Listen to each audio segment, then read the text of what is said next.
Nous nous retrouvons ce soir pour partager pendant un instant la parole du Seigneur. Pour commencer notre méditation de ce soir, notre exhortation, je voudrais faire avec vous la lecture de 1 Corinthiens chapitre 12 verset 12, où il nous est dit ceci: car comme le corps est un, il y a plusieurs membres, et comme tous les membres du corps, malgré leur nombre, ne forment qu'un seul corps, ainsi en est-il de Christ. Nous avons tous en effet été baptisés dans un seul esprit, pour former un seul corps, soit juif, soit grec, soit esclave, soit libre, et nous avons tous été abreuvés d'un seul esprit. Ainsi, le corps n'est pas un seul membre, mais il est formé de plusieurs membres. Et dans Colossiens chapitre 1er verset 18, il nous est dit que Christ est la tête du corps de l'Église. Il est le commencement, le premier-né d'entre les morts, afin d'être en tout le premier. Ici, le chrétien est représenté comme faisant partie d'un corps dont Christ est la tête. Ce corps, avec Christ sa tête, comme faisant partie d'un corps dont formant un seul homme spirituel. Il est présenté comme faisant un seul homme. Il y a une différence entre l'homme spirituel et l'homme charnel, nous le savons. Est encore charnel celui qui ne marche pas selon l'esprit. En effet, puisqu'il y a parmi vous de la jalousie et des disputes, n'êtes-vous pas charnel, et ne marchez-vous pas selon l'homme. L'enfant de Dieu, l'homme spirituel, est vivifié avec Christ, ressuscité avec lui. Il est assis en Christ dans les cieux et il possède la vie éternelle. Tous les péchés sont effacés. Il n'y a aucune tache, tout est beau, parfait aux yeux de Dieu. Et c'est formidable. Tous les péchés sont effacés. Et comme le rappelle Jean dans sa première lettre au chapitre 4, verset 17, tel il est, tel nous sommes aussi dans ce monde. C'est en cela que l'amour est parfait en nous, afin que nous ayons de l'assurance au jour du jugement. Mais à cause de nos faiblesses, à cause de nos besoins, à cause de notre dépendance, nous sommes exposés aux tentations, portés à s'égarer comme la brebis, sujets à broncher, et nous sommes sujets à tomber. Donc il est important de bien considérer ces deux aspects du chrétien. Nous sommes l'Église, corps de Christ. Christ est la tête, mais nous sommes les membres, et notre place, nous le savons, est dans le ciel. Le royaume des cieux est notre demeure. C'est là notre place. Notre portion, c'est la vie éternelle. Et le ciel est le siège de toute notre affection. Comme le rappelle Colossiens chapitre 3 verset 2, affectionnez-vous aux choses d'en haut et non à celles qui sont sur la terre. Mes frères et sœurs, nous sommes également sur la terre. Et sur la terre, c'est le lieu de l'épreuve, de responsabilité, c'est le lieu de combat. C'est le contraste qu'il y a de l'épître de Paul aux Éphésiens qui montre le croyant qui est déjà assis avec Christ dans les lieux célestes. Et la première épître de Paul qui montre le chrétien comme un pèlerin, mais un pèlerin souffrant sur la terre. Mais Christ, qui est la tête du corps de l'Église, veut que nous ayons une vie victorieuse. Et cette vie victorieuse est promise par le Seigneur. Et elle ne peut être atteinte qu'avec l'aide du Seigneur. Nous sommes face à l'ennemi qui fait guerre à nos âmes, et nous le savons, notre ennemi c'est Satan, c'est le monde, c'est la chair, qui sont aussi ennemis de Dieu, et qui doivent être chassés de nos cœurs avec l'aide de Dieu afin de répondre aux exigences du Seigneur, d'être un peuple saint comme Dieu est saint. Et c'est la vocation, c'est l'appel et c'est la demande du Seigneur. Il dira, vous serez saints car je suis saint. Et pour être victorieux, pour réussir dans le combat spirituel, la condition est exigeante, mais combien nécessaire. C'est d'obéir à Dieu sans faire d'écart ni à droite ni à gauche. Et pour obéir au Seigneur, c'est à la lumière de sa parole. Christ est la tête, et la tête parle. La tête est celle qui commande au corps. Si nous avons la main qui veut se tendre vers une zone brûlante, vers un feu, la tête n'est pas là pour nous apporter une dictature, nous interdire, être sous un joug difficile. Mais la tête nous dira de ne pas mettre la main sur ce qui est chaud par crainte que nous soyons blessés et que nous soyons brûlés. Donc lorsque la tête commande aux membres, nous commande à nous, ce n'est pas pour nous assujettir, nous mettre sous un joug difficile, lourd, pesant, mais c'est pour nous préserver de bien des malheurs, et dans le malheur pour nous apporter le soutien, pour guérir nos blessures, pour consoler notre cœur, et la tête apporte la paix à nos cœurs lorsque nous sommes tourmentés, éprouvés dans les difficultés. Donc la tête est là, Christ est là pour nous conduire, pour nous aider, parce que Christ nous aime, il est la tête, et combien il est bon d'entendre la voix du Seigneur. Pour être victorieux dans le combat spirituel, il nous faut obéir à Dieu. Pour continuer notre marche joyeuse avec le soutien du Seigneur, il faut être là et entendre la voix du Seigneur, et c'est à la lumière de sa parole que nous parviendrons à marcher dans l'obéissance, à trouver la paix et à garder le visage serein, joyeux, parce que Christ est avec nous, il nous conduit, il nous dirige. Il est notre force et notre consolation. Et c'est pour cela que nous devons veiller à demeurer sous l'autorité de la parole de Dieu. Chaque membre du corps de Christ est en contact direct avec cette source bénie qu'est la parole de Dieu. Elle donne de l'assurance à nos cœurs et de la stabilité à toutes nos pensées. Vous savez que l'Écriture nous invite à suivre le Seigneur.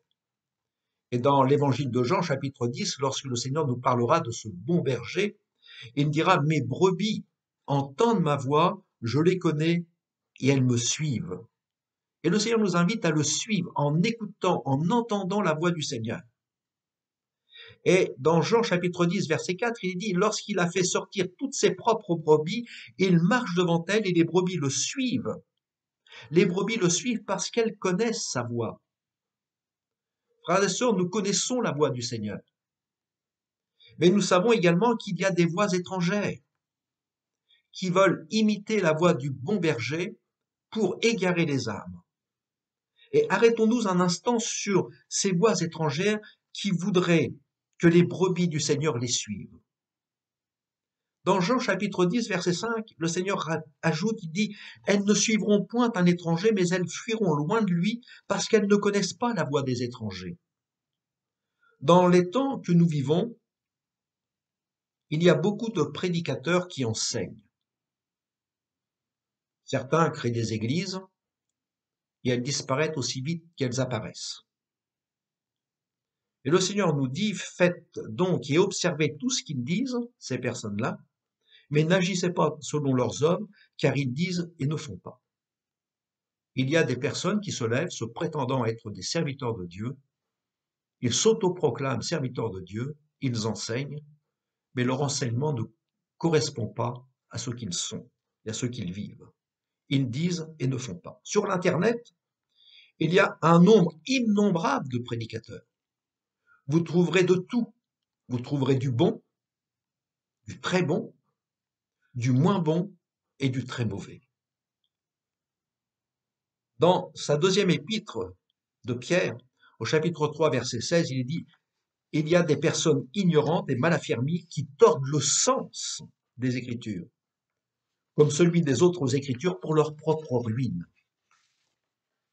Ils veulent être docteurs de la loi et ne comprennent ce qu'ils disent ni ce qu'ils affirment. » C'est ce que Paul dit à Timothée, 1 Timothée chapitre 1er, verset 7. S'il y a ceux qui égarent les âmes, il y a des personnes qui s'égarent par désobéissance.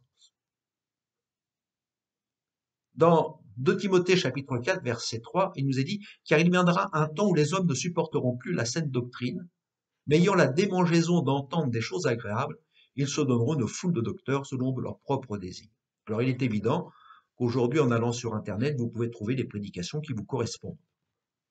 J'ai envie d'entendre quelque chose qui me fasse plaisir, un prédicateur qui me dise « je suis le plus beau, je suis le meilleur, je suis excellent », vous trouverez ce genre de prédicateur. Mais il y a le prédicateur qui prêche toute la parole de Dieu et qui prêche la vérité. Mais l'Esprit dit expressément que dans les derniers temps, quelques-uns abandonneront la foi pour s'attacher à des esprits séducteurs. Il y a des doctrines de démons, et cela par l'hypocrisie de faux docteurs portant la marque de la flétrissure dans leur propre conscience. 1 Timothée 4, verset 1er. Donc la parole de Dieu ne fait pas de compromis. Le conducteur a un devoir. Et l'apôtre Paul le rappellera à Timothée. Ton devoir, c'est de prêcher la parole.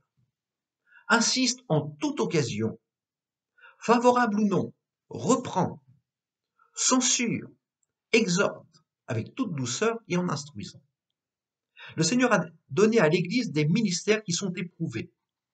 Avant de lancer quelqu'un dans le ministère, l'Écriture nous dit qu'on les éprouve d'abord et qu'ils exercent ensuite leur ministère s'ils sont sans reproche. Les ministères sont utiles à l'Église. Ils sont utiles et la parole de Dieu nous le rappelle. Éphésiens 4, 14, afin que nous ne soyons plus des enfants flottants et emportés à tout vent de doctrine par la tromperie des hommes, par leurs ruses, par les moyens de séduction. Donc le Seigneur a donné un commandement à ses serviteurs. Il dira, allez, faites de toutes les nations des disciples, les baptisant au nom du Père, au nom du Fils et du Saint-Esprit, et enseignez-leur à observer tout ce que je vous ai prescrit. Donc ce n'est pas uniquement de prendre des passages de l'Écriture pour faire plaisir à ceux qui veulent se faire plaisir, mais c'est d'enseigner tout ce que le Seigneur nous dit. Et voici, dit le Seigneur, je suis avec vous tous les jours jusqu'à la fin. Enseigner à observer la parole de Dieu est le rôle de tout conducteur spirituel. Quand nous demeurons sous l'autorité de la sainte parole de Dieu, il ne reste aucune place à la tradition. Il ne reste aucune place à la voix étrangère, à ces voix incertaines, et aux doutes, et aux discussions sur les opinions. Tout est clair. Le fondement de Dieu, de la parole de Dieu est inébranlable. Nous pouvons dire l'Éternel a parlé, Dieu a dit. Et tout ce que nous avons à faire est d'écouter ce qu'il a dit et de mettre en pratique la parole du Seigneur. Le Seigneur donnera une recommandation à Josué. Dans Josué chapitre 1er verset 7, le Seigneur lui dira « Fortifie-toi seulement et aie bon courage en agissant fidèlement selon toute la loi que Moïse, mon serviteur, t'a prescrite. Ne t'en détourne ni à droite ni à gauche afin de réussir dans tout ce que tu entreprendras. La plus légère déviation a pour conséquence d'empêcher les rayons de la gloire de Dieu de briller sur notre vie, mais d'empêcher également les rayons de la gloire de Dieu de resplendir sur l'Église. Et ce que nous désirons, c'est que le Seigneur soit au milieu de son peuple.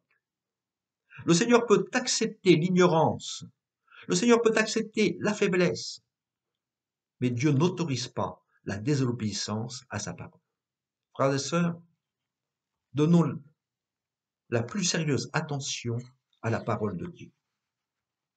Il est important d'avoir une sévère adhésion à la parole du Seigneur, de se soumettre à la parole de Dieu. Dans les Actes des Apôtres, il nous est dit au chapitre 17, verset 11, « Ces Juifs reçurent la parole avec beaucoup d'empressement, et ils examinaient chaque jour les Écritures pour voir si ce qu'on leur disait était exact. » Il faut s'appuyer sur la parole de Dieu. Tout ce que nous enseignons doit être conforme à la parole de Dieu, doit avoir la référence de la parole de Dieu. Ce n'est pas la parole d'un homme, ce n'est pas de dire « le pasteur un tel m'a dit », c'est la parole de Dieu dit-elle. Si elle le dit, je le prends. Et éprouvons toutes choses par cette règle et rejetons ce qui ne s'y rapporte pas. Dans le psaume 119, il est dit ceci, qu'il y a l'amour, le psalmiste a l'amour de la parole de Dieu. Au verset 97, il dit « Combien j'aime ta loi ». Verset 11 de ce psaume dit « Je serre ta parole dans mon cœur afin de ne pas pécher contre toi ». Frères et sœurs, il y a des exercices spirituels dont nous devons avoir. Et en restant dans ce psaume au verset 97, où il est dit ceci, « Combien j'aime ta parole, elle est tout le jour l'objet de ma méditation ». Ce sont des exercices spirituels. On ne prend pas uniquement, on n'écoute pas la parole du Seigneur uniquement lorsque nous venons le dimanche matin à l'église. Mais elle est tous les jours l'objet de ma méditation. Dans une lecture personnelle, je vais en retirer quelque chose de bon pour ma journée et je pourrai la méditer, la prendre sur mon cœur et la serrer sur mon cœur. Dans le livre de Josué, chapitre 1er, verset 8, il est dit que ce livre de la loi ne s'éloigne point de ta bouche, médite-le jour et nuit. Médite-le. C'est ça, la grâce de Dieu. Le Seigneur veut que cette parole ait toute sa place dans notre cœur. Parce que la parole de Dieu est un guide. Le Seigneur est là et c'est la tête qui parle à notre cœur. C'est Dieu qui parle. Jésus est la parole faite chair. Et le Seigneur veut nous enseigner. Dans le psaume 119, restons au verset 105, n'est-il pas dit, ta parole est une lampe à mes pieds et une lumière sur mon sentier. Je ne m'écarte pas de tes lois, car c'est toi qui m'enseignes.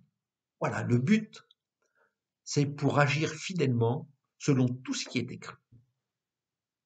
Et cela va avoir des conséquences.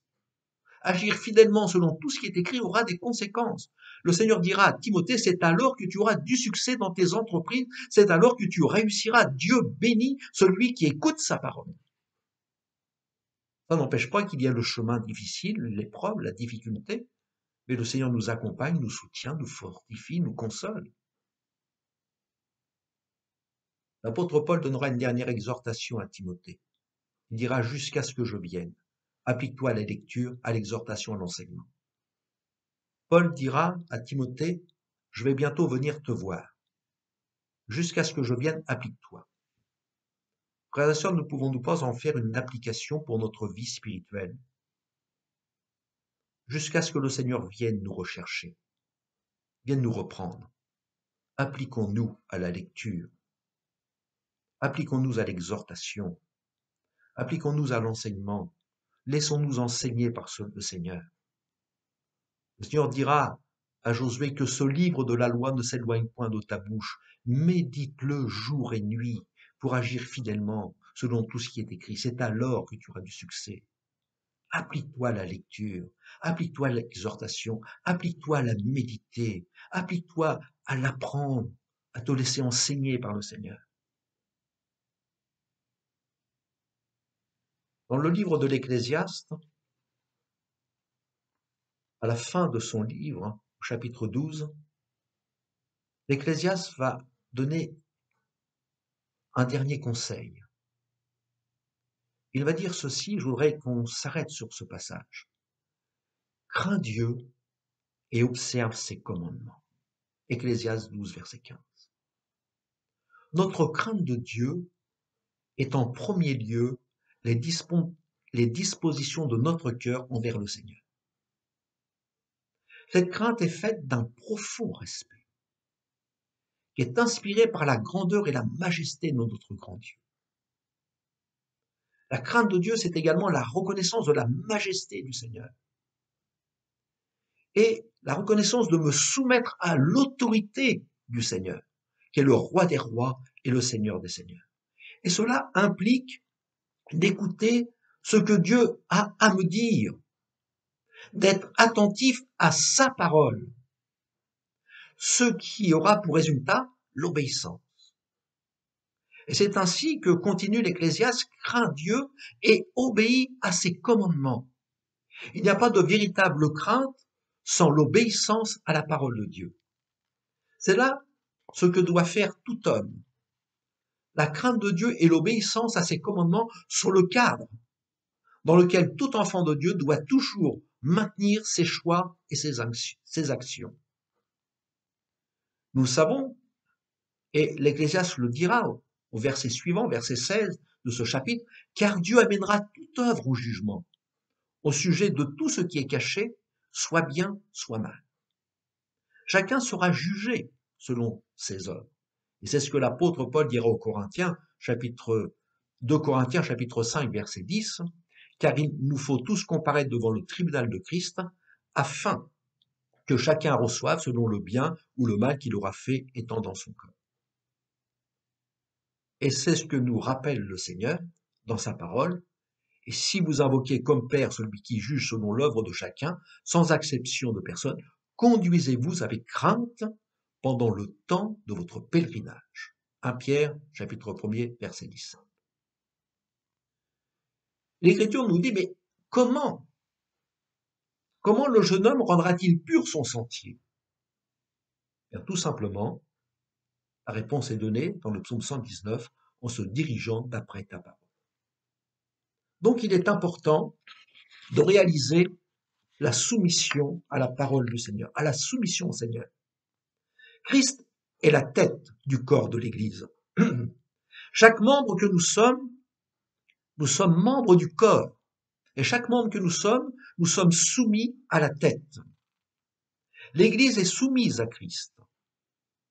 Christ a aimé l'Église et s'est livré lui-même pour elle. Et l'Église est sanctifiée par la parole de Dieu. Christ pourvoit à tous nos besoins. Christ prend soin de son Église. Mais combien chaque membre de l'Église doit entendre ce que Christ a à nous dire? Comme je le disais au commencement, c'est la tête qui commande aux membres et les membres agissent sans que l'on s'en rende compte selon ce que la tête nous dit, commande de faire. Combien il est important d'entendre le Seigneur nous parler et de nous laisser diriger par le Seigneur. Combien nous devons aimer le Seigneur et aimer entendre sa voix. C'est la Sunamite qui dira dans le Cantique des Cantiques, chapitre 5, verset 6, « J'étais hors de moi quand il me parlait. » J'étais hors de moi quand il me parlait. Frères et sœurs, c'est là le désir de mon cœur, c'est que nous aspirions à entendre la voix du Seigneur. Et que nous puissions dire, je suis hors de moi quand le Seigneur me parle. Je suis hors de moi quand j'ouvre sa parole. Quand mon cœur est pénétré par sa parole. Quand j'entends la prédication de la parole de Dieu. Quand j'entends Dieu parler à mon cœur. C'est cela, aimer entendre la voix du Seigneur, la voix qui nous enseigne, la voix du Seigneur qui nous instruit, la voix du Seigneur qui me reprend pour mon bien, mais également aimer la voix du Seigneur dans l'obscurité de l'épreuve. Combien j'aime entendre ta voix, Seigneur, ta voix rassurante, cette voix rassurante dans le chemin obscur, dans les difficultés, dans la vallée de l'ombre de la mort. Cette voix rassurante qui fortifie l'âme abattue, qui console le cœur affligé. Il y a un cantique, un vieux cantique, qui a été écrit par Ruben Sayance, qui dit « Ta parole est un beau jardin. » Un beau jardin, en gerbes embaumées. J'y moissonne chaque matin des fleurs par toi semées. Et le refrain, c'est « J'aime ta parole. J'aime ta parole. » Frères et sœurs, la parole de Dieu est-elle pour nous un beau jardin où nous désirons chaque matin aller cueillir les fleurs embaumées de la parole du Seigneur. Chaque jour, Dieu a une parole pour nous. Aimons sa parole. Méditons-la. Serrons-la sur notre cœur. Comme un beau bouquet de fleurs qui sont bons et qui exhalent un beau parfum pour la maison, que la parole de Dieu, que chaque verset de l'Écriture puisse être un parfum agréable pour notre âme journalière, renouvelée jour après jour, parce que Dieu a de bonnes choses pour nous. Christ est la tête, je suis les membres. Et de la même façon que le membre est soumis à la tête, soyons soumis à la tête qui est Christ, à sa parole, aimons entendre sa voix, que sa grâce, sa bénédiction et sa paix soient sur nous. Amen. Que Dieu soit glorifié et que le Seigneur vous bénisse abondamment.